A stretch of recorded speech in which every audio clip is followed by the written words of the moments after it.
Hi there! Have you ever wanted to create and use files inside of ESP32? A file system is probably what you're looking for. Let me show how to create one.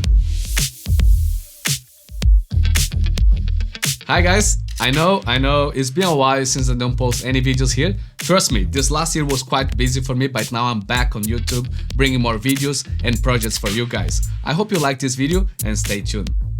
Hey, good to see you again. I'm Yuriar and this is my fourth video of my ESP32 series. And today we are going to work with file system inside of ESP32 using IDF. By the way, I want to let you guys know that I have created a mailing list where I'm going to share tips and tricks related to firmware programming, announcements and even exclusive videos. So if you don't want to miss it, make sure to sign up. I will leave the link here and in the description below. If you ever wonder how to store files such as images, audio, log files for sensors, or even save the state of your program after a power down your ESP32, this video is for you. I will show how to set up a file system example on your microcontroller and explain how the memory and the partition table work.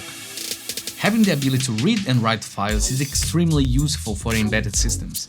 It gives us great flexibility to work with data while allowing us to create, read, and exchange files between computers and microcontrollers.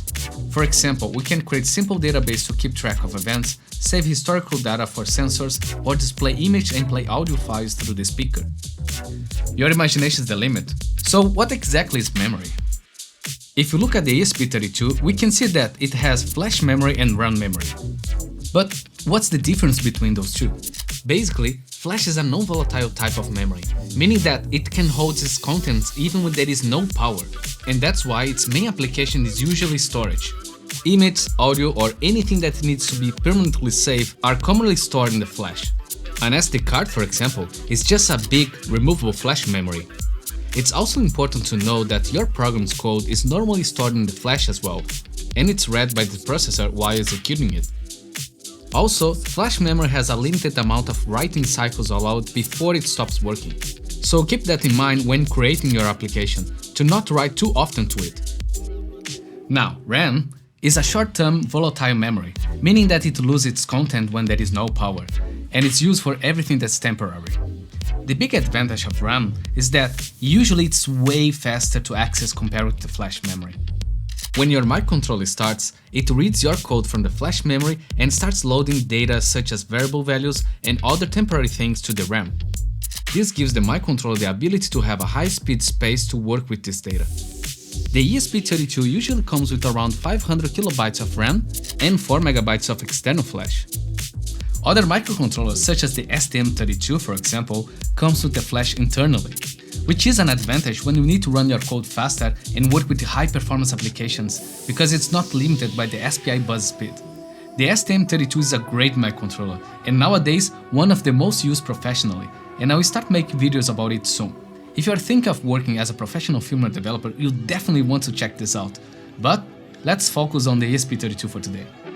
Now, before we get started with the example, it's very important to know how the ESP32 flash memory works. Here's a diagram that shows how the flash memory in the ESP32 is generally divided. The memory is mapped using numeric addresses that go from 0 to whatever the total memory size is. The definition of all these addresses and divisions is stored in this memory space called partition table. The numbers are usually written using a hexadecimal base. There are many different ways that we can divide the ESP32's memory. The IDF comes with two default partition tables: single factor app, no OTA, and the factory app, 2 OTA definitions. Let's focus on the first one today. Bootloader is a space dedicated for the bootloader code. NVS is a space dedicated to store important values that can be encrypted, such as Wi-Fi, SSD, and password. FINIT is a space used by the ESP32 to store RF calibration data. Factory is the memory space dedicated to our main firmware application. And finally, what we are going to do today is add another partition at the end, using this free space for our file system as a storage partition. All of these partitions, their size and structure can be customized according to our project. So let's start by creating a simple project by typing idf.py create project -p and the name of the project. So if you don't know how to set up your Visual Studio Code and create a simple IDF project, I have done some videos that you can check out here. Alright, now the first thing that you have to do is define our partition structure in our memory. We can easily do this by using the menu config. In the IDF terminal, type start idf.py menu config or click on the button that we have created in the previous video.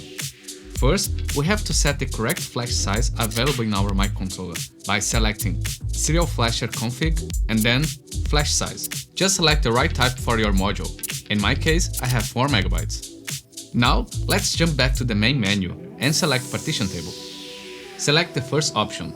Here, there are a few options with predefined partition table templates. You can try them, but in this example, we are going to create a custom partition table. So let's select Custom Partition Table CSV. Exit and save the configuration. This tells IDF that we are going to provide a CSV file with a table structure for it to use. Now, let's create this file. Click with the right button and select New File. Name it partition.csv. Here is where we define the partitions, size and offset. The default IDF flash memory structure defines 3 partitions: NVS, Phi init, and Factory, which is our main application. You can change this structure as you like, but in this video we are going to use the default settings and offset to keep it simple. Now, let's add our storage partition. According to the documentation, this file needs to specify the following fields: name, type, subtype, offset, size, and flag. Name is our partition name. Let's use storage. The type of our partition is going to be data. The subtype is SPIFs. SPIF stands for SPI Flash File System, which is a lightweight file system created for microcontrollers with an SPI flash chip. Offset is the starting memory address where the partition is going to be written. In our case, we will use 110000. Size is the total size of our partition. I will use 100000, which is 1 MB. And flag to specify if it's going to be encrypted or not. Let's keep it empty. By the way, if you leave this empty, it will get the previous offset and the size and calculate the next offset for you. But I prefer to add this manually just to be safe. Now, let's include some files together with our firmware. This is useful when you need to add a default configuration, file, image, or anything else that your firmware would need. Let's try doing that by creating a folder to include. Let's call it partition and create an example text file to include in the firmware as well. For example, myfile.txt. Let's write something here like and save. Now, according to the documentation, in order to create a SPIFs partition, we need to include this command inside the cmakelist.txt file. We need to open the cmakelist.txt in your main folder and add a new command there. Let's write SPIFs create partition image storage, the name of the folder you want to send to the ESP32, in our case /partition, and flash in project. Alright, let's build it. When the compilation is done, you notice that the command to flash our microcontroller now includes our storage partition as well. That's great! Now, when you load our firmware, we have all the partitions included. Alright, let's get our hands on the code and start using the file system. Let's open the documentation to find out what we need to do. On the IDF page, click on API reference, storage API, and then SPIFs file system.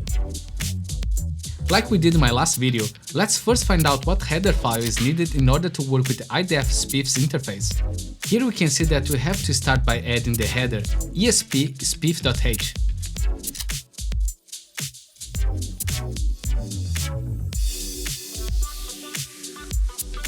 To solve these red squiggles, hover the mouse over the header and click on the light bulb and select Edit Include Path Settings. Open the .vs code folder and then the properties.json file, and write here your IDF path followed by * and save. The first thing that we have to do is register our SPIFs partition. In this function ESP-VFS SPIFs register, we can see that it needs to be configured using a configuration structure which is described down here. Let's define this structure. Let's start by typing ESP-VFS SPIFs conft and the variable name config equals and then .base path, which is our partition's base path, used to access our files later. In this case, /storage. Partition label is used to indicate which partition we are going to use, in case we have multiple ones. Since we have just one, we can set this to null. Max files, which is the max number of simultaneously opened files. Let's use 5. And format if mount failed. which, in case our partition fails to mount, the ESP32 will format and fix it for us. In our case, let's use true. Be careful with this option just to not lose any important information. Now, let's use the register command and pass this config structure to it. I added this variable here so we can check the result of that command and print using the ESP LOG Functions. The IDF framework has a well-implemented logger which prints in a different color errors and information. In order to use this log, we have to include the ESP-log.h header. We can also add a tag to label our log message. Let's add it. Static const char star tag equals to file system. You can use the ESP logger functions just by adding ESP log e for error messages and ESP log I for general information. Let's try it here. For example, if the result of the command is not ESP OK, we can print an error using ESP log e. There is another function in the documentation that's worth adding in our code, which is ESP-IDF. That function reads information from our partition, and with that we can calculate how much memory we have used and how much memory we have left in our partition. Let's try it as well. Now, if you are able to read the info, we will print the total size and use space, otherwise we will print an error. Let's build and take a look. Cool! Now that we have our partition running, we can read and write any files here. Let's try reading that file that we have uploaded from our computer in the beginning of the video, which was myfile.txt. Let's type file equals to fopen and the file that we want to open. In our case, /storage/myfile.txt, and r, because we are just reading a file.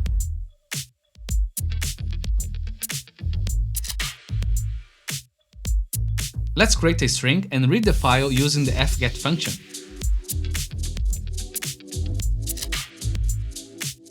Now we can print our string and run the code. It should display what we have written in the beginning of the video.